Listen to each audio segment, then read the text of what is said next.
Today is Tuesday, June 19th, 2018. Universal Music is going deaf. Universal Music Group and the multi-platform media company All Def Media recently announced an expanded relationship that will encompass developing new short and long-form video, live events, and other content, as well as broaden the pair's existing programming and marketing collaboration. If you're not familiar with All Def Media, they're a media company that is, quote, leveraging the cultural power of hip-hop, comedy, and social justice.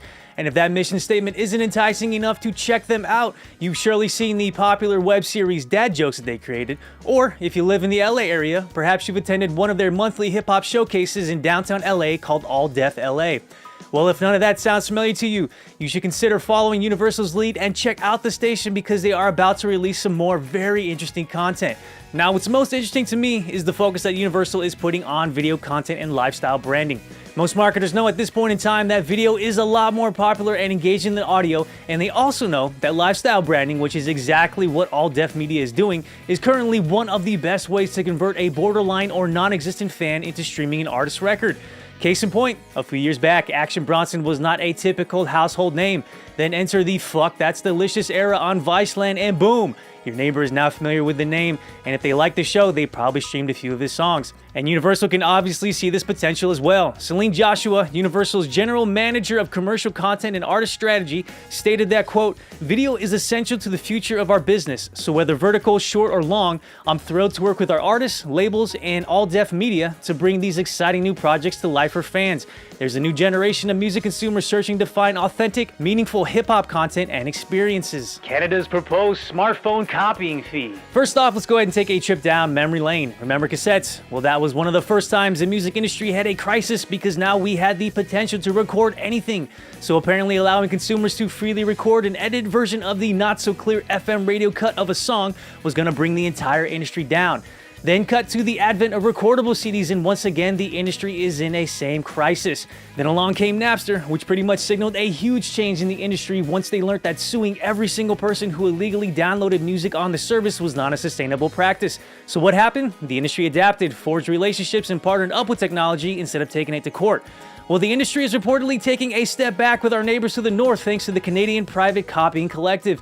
If you're not familiar with the group, they are a non-profit umbrella organization responsible for collecting and distributing private copying levies, whose members represent songwriters, composers, music publishers, recording artists, musicians, and record companies. As reported by the website michaelgs.ca, the CPCC, or the Canadian Private Copying Collective, recently asked the Canadian federal government to pay $160 million over the next 4 years to compensate for music copying by adding a tax to all smartphones and similar devices sold in Canada. Now realize that this tax is not quite a new idea, as the collective administers this same tax on blank CDs and has consistently pushed for extending the payments to iPods and other electronic devices. But the Canadian government isn't letting this proposed tax slide by so easily, stating that, quote, a functional, fully licensing music streaming marketplace reduces the practice of unlicensed copying by consumers.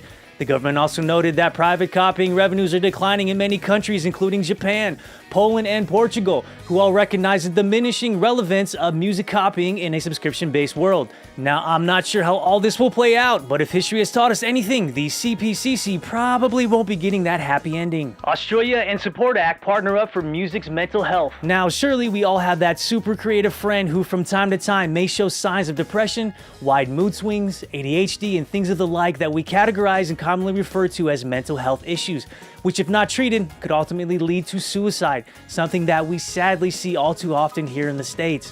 Well, if you're a musician in Australia and you are experiencing these types of issues, I've got some really good news for you. Support Act, a registered charity founded in 1997 by the music industry in Australia, recently received support from Albert's The Tony Foundation and Levi Strauss Australia to open up the Wellbeing Helpline, which is a free and confidential service available to anyone working in Australian music who needs to talk to somebody about any aspect of their well-being.